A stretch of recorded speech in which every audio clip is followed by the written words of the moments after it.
नमस्कार प्रिय बिहार আপনারা দেখছেন খবর তরঙ্গ। 16 এপ্রিলের পর 17 এপ্রিলের শুনানিতে ওয়াকফ সংশোধনী আইনে স্থগিতাদেশ দিল না সুপ্রিম কোর্ট। গতকালও বলেছিল সুপ্রিম কোর্ট যে আইনে স্থগিতাদেশ নয়।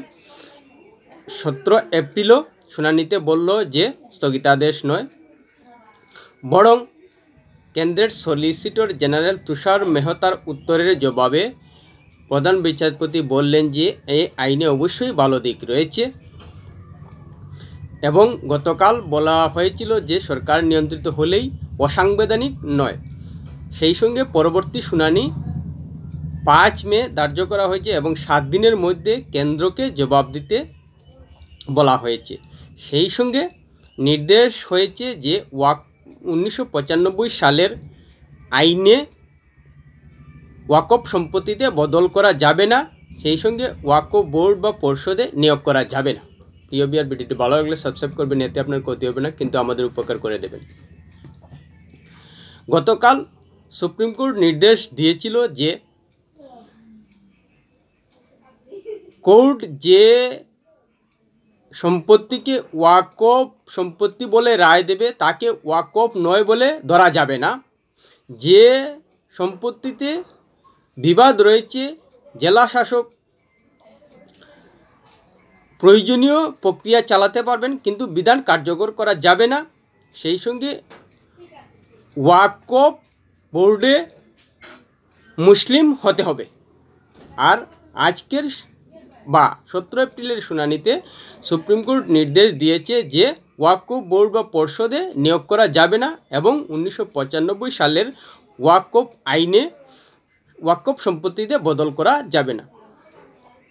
আজ 17 এপ্রিলের শুনানিতে কেন্দ্রের সলিসিটর জেনারেল তুষার মেহতা বলেছেন যে কেন্দ্রের কাছে প্রচুর তথ্য জমা পড়েছে আর সেই তথ্যে ওয়াকফ সম্পত্তিতে নথিভুক্ত রয়েছে এমন জমি মানুষের মনে প্রশ্ন জাগছে নিজের সম্পত্তি নিয়ে। আর এর জবাবেই প্রধান বিচারপতি বললেন যে এই আইনে অবশ্যই ভালো দিক রয়েছে। এবার পরবর্তী শুনানি 5 মে পর্যন্ত এবং ব্যবহারে ওয়াকফ বা ইউজার দ্বারা নিয়েই বিতর্ক মানুষের মধ্যে। আর এজন্যই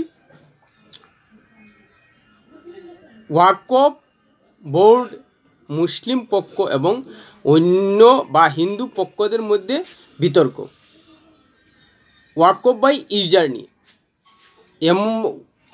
যে সম্পত্তি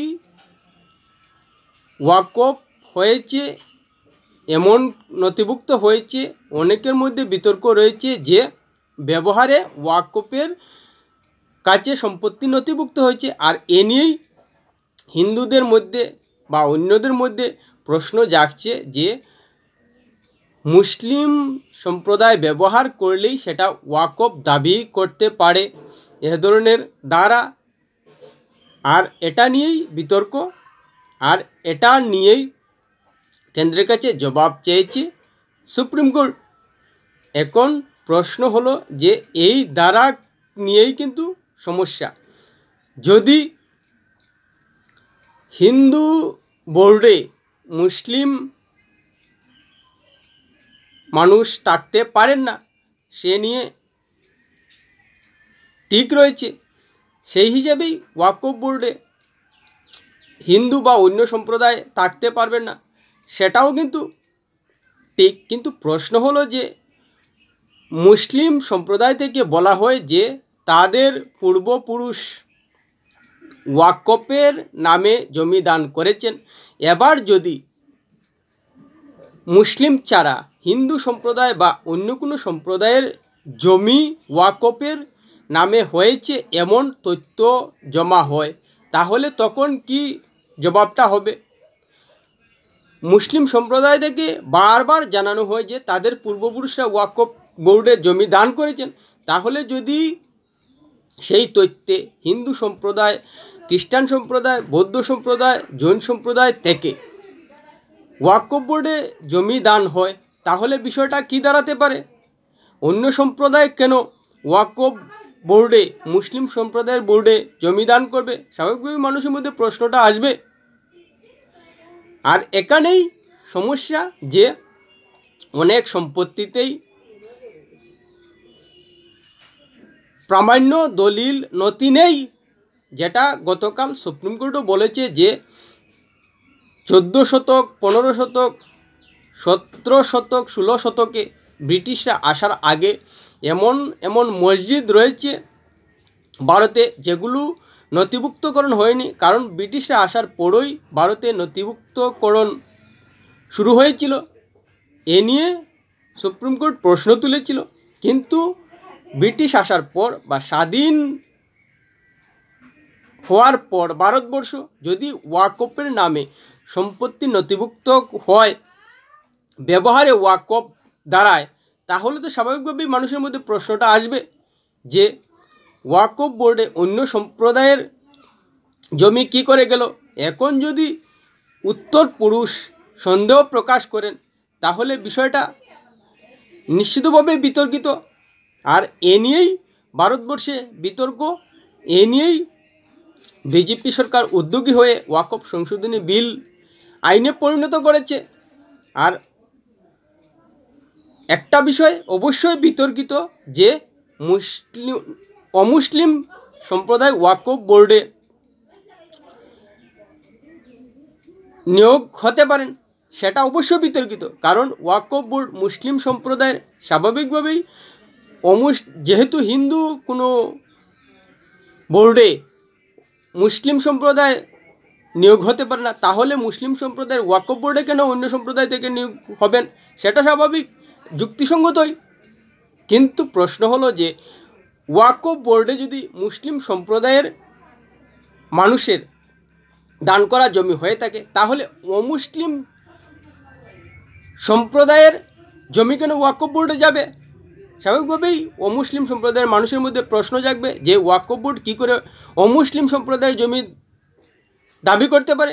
ওয়াকফ বোর্ড যদি মুসলিম সম্প্রদায়ের হয়ে থাকে, মুসলিম সম্প্রদায়ের মানুষ যদি দাবি করে থাকেন তাদের পূর্বপুরুষরা ওয়াকফ বোর্ডে জমি দিয়েছেন, তাহলে নথিপত্র থাকা অবস্থায় হিন্দু সম্প্রদায়, বৌদ্ধ সম্প্রদায়, খ্রিস্টান সম্প্রদায়ের জমি কি করে ওয়াকফ বোর্ড দাবি করতে পারে? এটা নিয়েই বিতর্কিত দ্বারা এটাই যে ওয়াকফ বাই ইউজার, এই দ্বারা নিয়ে বিতর্কিত। ওয়াকফ বাই ইউজারের মাধ্যমে যদি মুসলিম সম্প্রদায় কোনো জমিতে দীর্ঘকাল ধরে ধর্মীয় কাজে ব্যবহার করেন, তাহলে ওয়াকফ বোর্ড দাবি করতে পারেন, এটাই বিতর্কিত। আর এ নিয়েই বিজেপি সরকার ওয়াকফ বিল আইনে পরিণত করেছে। আর এটা যে পরবর্তী শুনানিতে বিচার্য করবেন প্রধান বিচারপতি সঞ্জীব খান্নার বেঞ্চ, সেটা গতকালও ইঙ্গিত দিয়েছেন। তিনি কথায় কথায় বলেছিলেন যে দিল্লি হাইকোর্টের জমিও নাকি ওয়াকফ বোর্ডের, সেই ব্যাপারে পাল্টা দিতে গিয়ে কপিল সিব্বাল, অভিষেক মনু সিংভিরা বলেছেন যে তারা শুনেছেন যে সংসদ নাকি ওয়াকফ বোর্ডের জমি। প্রশ্ন হলো যে ওয়াকফ বাই ইউজারের মাধ্যমে এভাবেই হাইকোর্টের জমি ওয়াকফের, সংসদের জমি ওয়াকফের বোর্ডে দাবি করছে, কারণ নথিভুক্ত হয়েছে কিন্তু নথি নেই। 1400 শতক, 15 শতকে নথি ছিল না, যার কারণেই সেই ধারা একটা বিতর্ক সৃষ্টি করেছে। সেই বিতর্কের কারণেই ওয়াকফের নামে নথিভুক্ত হলেও নোটিফিকেশন ভাবেই হোক আর ঘোষিতভাবেই হোক, সে নিয়ে নিজের সম্পত্তি বলে অনেকের মধ্যেই প্রশ্ন জাগছে। যেভাবে দিল্লি হাইকোর্টের জমি ওয়াকফ বোর্ডের বলে জানানো হচ্ছে, এমনভাবে ভারতে অনেক জমি ওয়াকফ বোর্ডের বলে বিতর্ক রয়েছে। এটার মূল কারণই হলো ওয়াকফ বাই ইউজার, অর্থাৎ ধর্মীয় কাজে ব্যবহার হলেই ওয়াকফ বোর্ড নিজের বলে দাবি করে, আর এতে ওয়াকফ ট্রাইব্যুনালেই সিদ্ধান্ত হয়। আর সেই হিসাবেই বলা যায় একতরফা ওয়াকফ ট্রাইব্যুনাল ওয়াকফ বোর্ডকে জমি দিয়ে দিত আর এতে নথিভুক্ত হয়ে যেত ওয়াকফ বোর্ডের নামে। আর এটা নিয়েই বিতর্ক চলছে। এবং আমাদের প্রশ্ন এটাই যে যদি ওয়াকফ বোর্ড মুসলিম সম্প্রদায়ের হয়ে থাকে তাহলে ওয়াকফ বোর্ডে কি করে অমুসলিম সম্প্রদায়ের জমি যেতে পারে? স্বাভাবিকভাবে প্রশ্নটা আসবে। যদি সমস্ত সম্পত্তি মুসলিম সম্প্রদায়ের হতো এবং মুসলিম সম্প্রদায়ের পূর্বপুরুষরা দিয়ে থাকেন তাহলে অমুসলিম সম্প্রদায়ের জমি নিয়ে যদি অভিযোগ থেকে থাকে স্বাভাবিকভাবেই প্রশ্নটা আসবে ওয়াকফ বোর্ডের সততা নিয়ে, ওয়াকফ বোর্ডের ভূমিকা নিয়ে। আসছে কারণেই ওয়াকফ সংশোধনী বিল আইনে পরিণত করেছে বিজেপি সরকার। আর এই বিতর্কিত ধারা নিয়েই প্রধান বিচারপতি সঞ্জীব খান্নার বেঞ্চও গুরুত্ব দিয়ে বিবেচনা করছেন এবং দেখা যাক যে 5 মে পরবর্তী শুনানিতে সুপ্রিম কোর্ট কী সিদ্ধান্ত নেয়। এবং সঞ্জীব খান্না পরিষ্কার বলেছেন যে এই আইনে অবশ্যই ভালো দিক রয়েছে। এটার একটাই কারণ যে প্রচুর নথি কেন্দ্র সরকারের কাছে জমা পড়ছে, ওয়াকফ সম্পত্তিতে নথিভুক্ত এমন জমি রয়েছে আর এ নিয়ে মানুষের মধ্যে প্রশ্ন আসছে।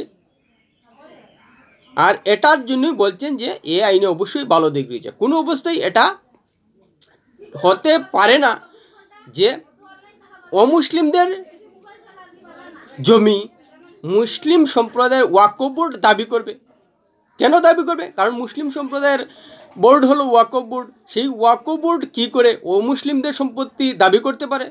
স্বাভাবিকভাবে মানুষের মধ্যে প্রশ্নটা আসবে। যদি ওয়াকফ বোর্ড অমুসলিমদের সম্পত্তি দাবি না করত, কোনো সংস্থার জমি দাবি না করত, বিতর্ক সৃষ্টি না হতো, তাহলে ওয়াকফ সংশোধনী বিল আইনে পরিণত করার প্রশ্নই আসতো না। কিন্তু প্রশ্ন এসেছে এই কারণেই যে নানা অসঙ্গতি রয়েছে ওয়াকফ বোর্ড নিয়ে, ওয়াকফ বাই ইউজার আইন নিয়ে, যার কারণেই মুসলিম সম্প্রদায়ের বোর্ড হওয়া সত্ত্বেও অমুসলিমদের জমির প্রতি দাবি করার মতো একটা বিতর্কিত ধারা রয়েছে, যার কারণেই ওয়াকফ সংশোধনী আইন করতে বিজেপি বাধ্য হয়েছিল। আর এ নিয়ে সুপ্রিম কোর্টে মামলা করেছেন অনেক রাজনৈতিক দল এবং অনেক ব্যক্তিত্ব। এর মধ্যে বিশেষভাবে উল্লেখযোগ্য নওশাদ সিদ্দিকী, মহুয়া মিত্র, মোহাম্মদ সেলিম,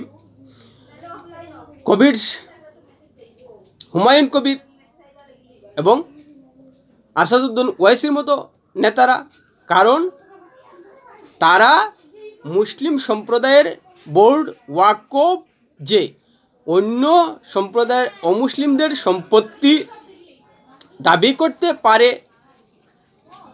সেটাকে তারা মনে প্রাণে গ্রহণ করেন, যাতে এই আইন কোনো অবস্থায় ওয়াকফ বোর্ড থেকে হাতছাড়া না হয় সেই চেষ্টা করছেন। আমরা এটাই ধরে নিতে পারি। না হলে তারা বলতে পারতেন যে ওয়াকফ বাই ইউজার দ্বারা পরিবর্তন করেই বাদবাকি রাখা হোক, কিন্তু সে ধরনের জবাব এখন পর্যন্ত তাদের কাছ থেকে শোনা যায়নি। দেখা যাক পরবর্তী শুনানি 5 মে সুপ্রিম কোর্ট কী সিদ্ধান্ত নেয়। প্রিয় বিয়ার ভিডিওটি ভালো লাগে লাইক শেয়ার কমেন্ট করুন।